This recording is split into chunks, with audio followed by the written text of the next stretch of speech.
मराठी माणसांच्या चॅनलमध्ये आपले खूप खूप स्वागत. नवीन व्हिडिओ पाहण्यासाठी लाईक करा, सबस्क्राईब करा आणि बेल बटन दाबा. दीपपूजा, दीपामावस्या. आता आपला चातुर्मास सुरूच होणार आहे. या चातुर्मासामध्ये अनेक प्रकारचे सण, पूजा असतात. या पूजांची तयारी म्हणून आपण घरामध्ये असलेले दिवे शोधून घेतो, ते साफ करतो, घासतो, पुसतो आणि त्यांची भक्तिभावाने पूजा करतो. तो आजचा हा दिवस दीपामावस्या.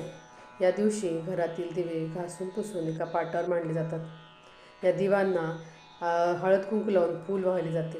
त्याचप्रमाणे या दिव्यांना नैवेद्य देखील दाखवला जातो. हे दिवे महत्त्वाचे असतात. या पूजेसाठी ते ठेवले जातात.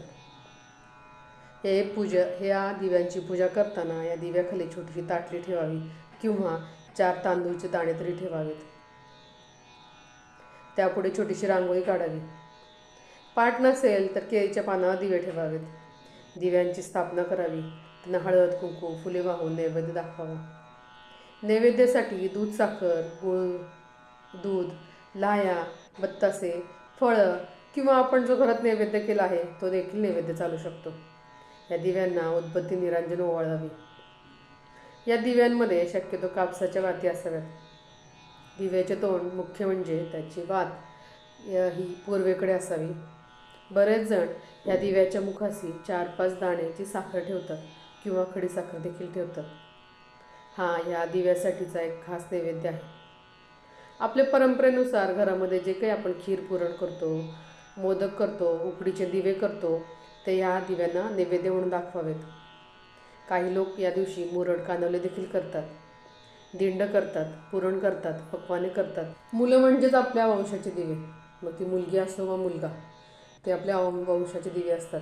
म्हणून काही ठिकाणी मुलांचे औक्षण देखील केले जाते. सायंकाळी सर्व दिवे उजळून त्याची आरती करतात. या दिवसांमध्ये बाहेर पाऊस पडत असतो, थंड हवा असते आणि त्यातच ह्या घरामध्ये हे दिवे जेव्हा उजळतात, हे दिवे जेव्हा लावले जातात, तेव्हा खूप प्रसन्न वाटतं आणि खूप सुंदर वाटतं.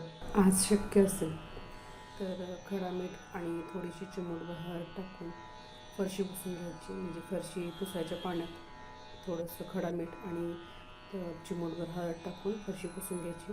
आणि जेव्हा आपण दिव्याची पूजा करणार आहोत तेव्हा दिवे लावायचे आणि दिव्यापुढे बसून मेडिटेशन करायचं. जे काही आपलं आराध्य दैवत आहे त्या दैवताची स्मरण करायचं आणि त्याचं नामस्मरण करायचं.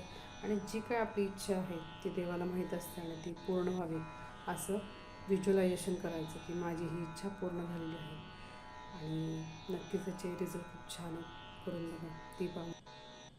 तुम्हा सर्वांना दीपामावस्येच्या खूप साऱ्या शुभेच्छा. श्री स्वामी समर्थ.